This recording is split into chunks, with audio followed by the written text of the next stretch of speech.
Peggy 12. Hello, I'm Stone Librande, the lead designer on SimCity. I'm excited about this game, and I want to give you an early inside look and talk about what makes this SimCity special. The team is still hard at work, and the game is only going to get better as we get closer to the ship date. SimCity is a game about endless choices. Ultimately, you can do whatever you want. You can focus on growing your population, increasing your wealth, and even building a city that looks like your hometown. Whatever your motivation, you have the power to experiment with a number of different strategies. How you choose to play will influence your city, the neighboring cities, and the lives of all the Sims across the region. When you start a new game, you can pick any location in the region. One of the new ways to play SimCity is to specialize with a big business and give your city a unique role. If I wanted to build an industrial city, I might pick this area near the water so that I can have access to large cargo ships. But I'm a gambler and I want to build a casino city. So I'm going to start in this area because these train tracks will bring in more tourists. Before I can build casinos, I need to establish basic city infrastructure. The first step is to connect to the outside world. This is how construction trucks, moving vans, and tourists will enter my city. There are many different road sizes to choose from. I'm going to make the connection with a wide avenue because I expect a lot of traffic on this road. Off to the side, I'll draw a smaller 4-lane street for city infrastructure buildings. Over here, I'll draw another road for residential housing. In the zone palette, there are 3 different zone types: residential, commercial, and industrial. I'll start by zoning a residential area where I want my houses to appear. I just paint along the roads like this. The surveyors will prepare the lots and get everything ready for the construction trucks. The workmen arrive and start building houses. To speed things up, I'll be skipping ahead in time throughout the video. Here come my new Sims. Getting them into my town is easy. The trick is getting them to stay. All Sims need 2 things: money and happiness. I'll start with the money first. Sims need jobs in order to make money. A simple way to create jobs is to build some factories. Factories also generate tax revenue, which will help me pay my city's bills. I zone for industrial just like I did for residential. I'm only going to zone a small area here because I don't want too many factories. They're pretty dirty and they won't help me attract tourists. Every Sim in this game has a personal agenda. We can see what this Sim's up to by clicking on him and following him around. Looks like this guy's anxious to get to his new job. Oh good, looks like he found one. I also need to keep my Sims happy. Once they get their paychecks, they'll try to spend their hard-earned money to buy happiness. Unfortunately, my city doesn't have any stores yet. I'm going to fix that by placing some commercial zones along this main strip to make it easier for the Sims to shop on their way to and from work. I want to zone for a lot of commercial buildings. Not only can my Sims shop here, but the commercial buildings are also going to attract tourists, which will benefit the casinos I'm going to build later.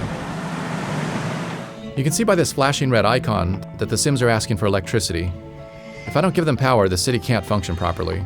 I'm going to take care of that by placing a wind power plant right over here. Wind power is great for a small town. It's cheap, it's clean, but unfortunately, it doesn't generate a large amount of electricity. As my town grows, I might need to build a bigger power plant or make a deal with a neighboring city to get some power. As the sun goes down and the first day comes to an end, you can see the building lights coming on now. By turning on the electricity data layer, you can actually see the power flowing along the roads. As the buildings receive power, the Zots disappear one by one, and now my city's ready for the night. Okay, the sun has come up and I'm ready to start a new day. Today I'm going to work on more of the basic infrastructure that will keep my Sims healthy, happy, and productive. When my Sims need something, they don't keep it a secret. This flashing icon tells me that my buildings aren't getting any water. Let me take care of that now by placing a water tower. Before I do that, I need to see how much water is available. This data layer gives me an X-ray view of the water table. The darker the blue, the more water is available to pump. There's a large amount of water over here, so this is a perfect spot for me to place the water tower. All buildings must be placed along roads. I don't expect too much traffic out here, so I'm going to draw a cheap 2-lane road to the aquifer. The water flows along the roads just like power does. There's no need for me to construct a separate pipe network. Alright, looks like the water problem's solved. Whenever the Sims use water, they immediately convert it into sewage. In this view, you can see that the sewage is starting to build up in the pipes. I don't take care of this problem soon, it's going to get converted into ground pollution, which creates sickness and lowers the land value. The quickest and cheapest way for me to deal with this problem is just to dump it all into a corner of the town and hope that my Sims don't notice. I'll draw a new road out into this forest and place my sewage pipe over here. Problem solved. In addition to sewage, Sims will also generate garbage. My town is still young, so I don't have a garbage problem yet. But since I'm already polluting this corner of my town, I might as well place my dump here too. It's important to make sure that you keep your garbage and sewage away from your water supply. If the ground pollution gets into the pipes, your entire city could get sick. Garbage trucks will drive around town, picking up garbage cans and dumpsters. When a truck gets full, it'll return to the dump and unload. Eventually, the dump is going to fill up, and then I'll either have to expand it or start burning the garbage. But that's a problem for another day. I also need to keep my city safe, and my casinos are going to attract a lot of criminals. I could wait until the crime becomes a problem, but it's usually smarter to be prepared ahead of time. Notice that the data layer is showing a green overlay on the streets that are more likely to be patrolled. Crime problems tend to occur in commercial areas, so I'll put my police station over here. There, I have all my basic services in place, and I'm generating a fair amount of money in taxes too. That was a productive day. Now that I have a solid foundation, it's time for me to start specializing in gambling. To save some time, I've jumped forward a few days.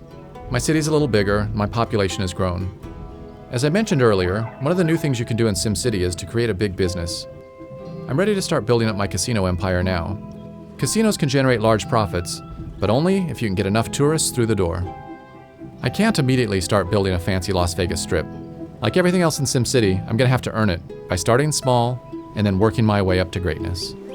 Each casino caters to a different wealth class of tourist. These casinos cater to lower class, these to middle class, and these to upper class. I only have enough money to place this small gambling hall, but if I can make it profitable, then I'll be able to unlock bigger and more expensive casinos and attract wealthier tourists. Right now, I just need to focus on getting as many tourists into this casino as possible. The regional road will bring in some tourists, but not enough for me to guarantee a big profit. To increase the flow of tourists, I need to provide an alternative mode of transportation into this city. There are several options available to me. Since we already have rail running through the city, this is an easy decision for me to make. I'm going to go with trains. I'll place my train station here to provide tourists easy access to my gambling hall. Tourists will go to any commercial building in my city, but I want to encourage them to gamble, not spend their money on souvenirs and restaurants. Now, I need to connect my station up to the main rail line. This is similar to how I draw a road.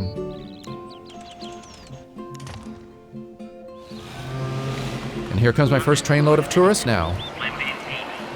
Looks like my little gambling hall is a hit. I'm already making a profit, and things are looking good. My casino city is off to a good start, but I still have a long way to go. That's one of the great things about SimCity. No matter how much you do, there's always new things to try. Thanks for watching. See you next time, and we'll take a closer look at multi-city play in the region.